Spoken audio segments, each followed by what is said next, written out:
Maxaa lagu dhahaa af Ingiriisi buug? book, Maxaa lagu dhahaa qalin? pen, Maxaa lagu dhahaa miis? table. Haddaa u baahan tahay barashada Ingiriisi like saar muuqaalkan. Maxaa lagu dhahaa kursi?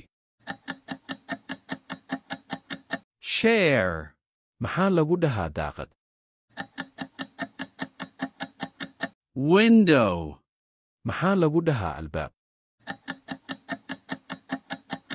door, Maxaa lagu dhahaa laambad? lamp, Maxaa lagu dhahaa sariir? bed, Maxaa lagu dhahaa boorso? bag. Maxaa lagu dhahaa saxan? Haddaba haddaa jawaabta garanaysid nala wada qaybta falada mahadsanid.